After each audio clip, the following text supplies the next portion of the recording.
मित्रों नमस्कार। आदिवासी विडियोज में आपनु हार्दिक स्वागत है।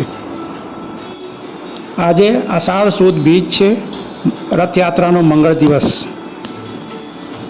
हमें हमारा आनंद मंगल हास्य मंडल मित्रों आज महाप्रभु ने शीरानु प्रसाद बनाईने अर्पण कर्યું અને हमें बधाए प्रसाद ग्रहण કર્યું। साथे साथे हमें भगवान ने प्रार्थना करी कि हमारा बधा मित्रों कायम स्वस्थ रहे, सुखी रहे અને तंदुरुस्त रहे, जीवन में निरोगी जिंदगी जीवे અને कायम घरनी सुख शांति बनी रहे। जय महाप्रभु, जय जगन्नाथ, जय जगन्नाथ, जय जगन्नाथ। मित्रों हवे चालो आपणे पुरीना रथयात्रा અને થોડાક દૃશ્યો જોઈએ અને રથયાત્રાના બાબતમાં થોડીક જાણકારી મેળવીએ। આજે અષાઢ સુદ બીજ એટલે સનાતન ધર્મનો એક અતિ પવિત્ર અને ઉત્સાહભર્યો દિવસ છે। આ દિવસે ઓડિશાના પુરીમાં બિરાજતા બ્રહ્માંડના નાથ ભગવાન જગન્નાથ, મોટા ભાઈ બલભદ્ર અને બહેન સુભદ્રા સાથે નગર ચર્ચાએ નીકળે છે। વર્ષોથી ચાલી આવતી આ પરંપરા માત્ર એક ઉત્સવ નથી, પરંતુ ભક્ત અને ભગવાનના મિલનનો મહાકુંભ છે।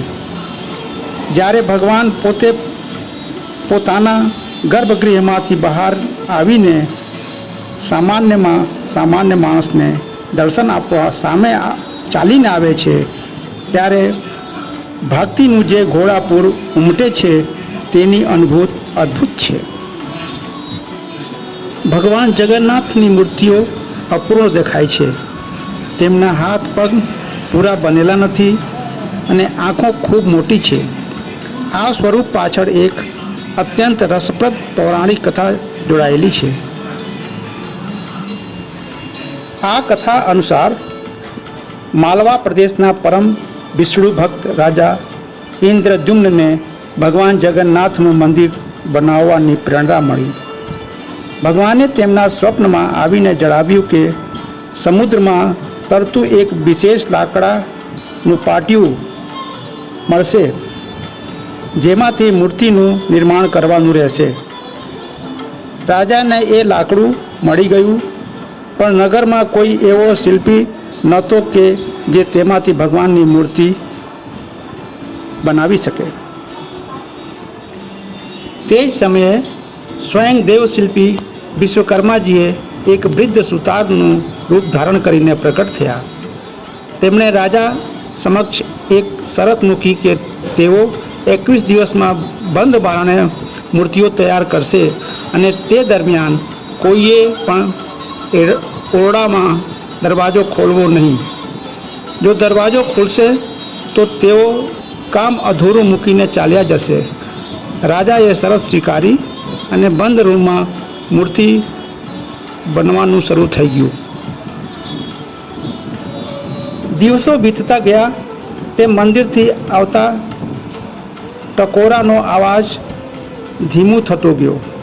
15મા દિવસે અંદરથી બિલકુલ અવાજ ન આવતા રાજા ઇન્દ્રદ્યુમ્નની અધીરાઈ અને ચિંતા વધી ગઈ।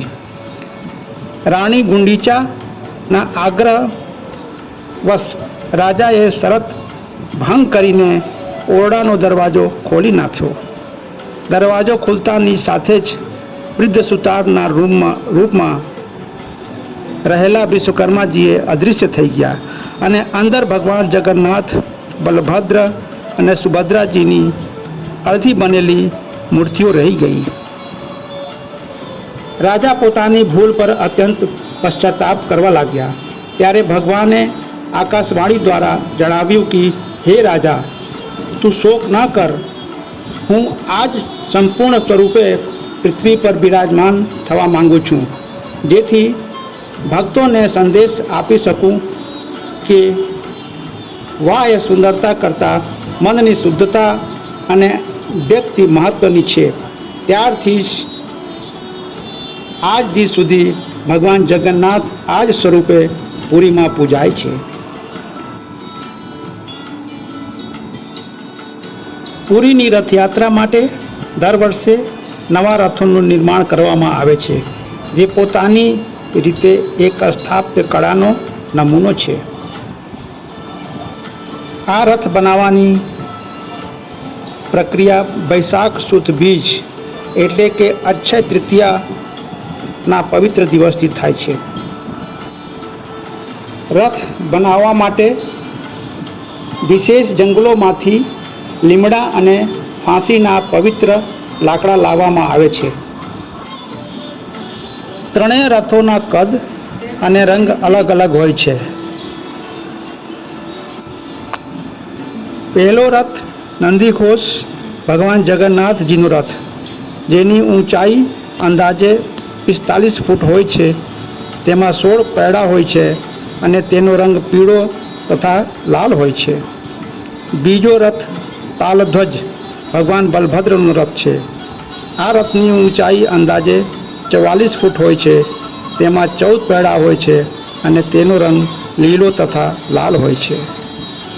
ત્રીજો રથ દર્પદલન કે પદ્મધ્વજ બહેન સુભદ્રાનો રથ છે.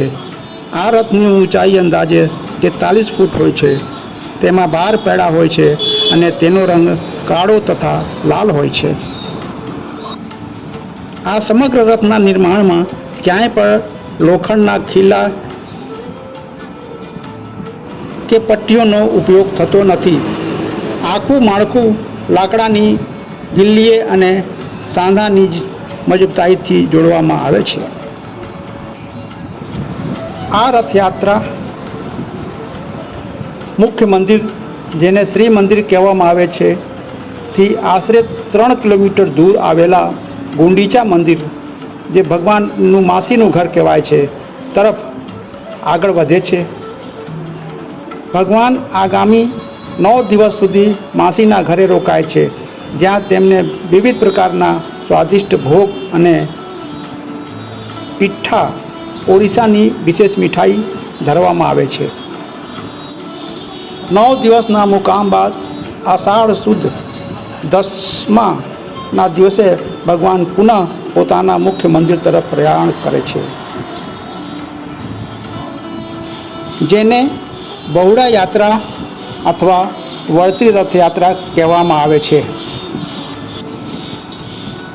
મુખ્ય મંદિરે પરત ફર્યા બાદ પણ 2 દિવસ સુધી ભગવાન રથમાં જ બિરાજમાન રહે છે, જ્યાં ભગવાનને સોનાના આભૂષણો પહેરાવવામાં આવે છે અને વિશેષ શરબત અર્પણ કરવાની વિધિ થાય છે. ત્યારબાદ ભવ્ય ઉત્સવ સાથે પ્રભુ ગર્ભગૃહમાં પરત ફરે છે. જય જગન્નાથ, જય જગન્નાથ.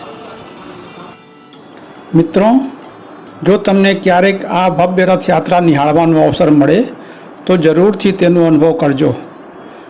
વિડીયો પસંદ આવ્યો હોય તો લાઈક કરો, શેર કરો અને આવી જ ધાર્મિક અને સાંસ્કૃતિક માહિતી માટે અમારી ચેનલને જરૂર સબસ્ક્રાઈબ કરો. ધન્યવાદ.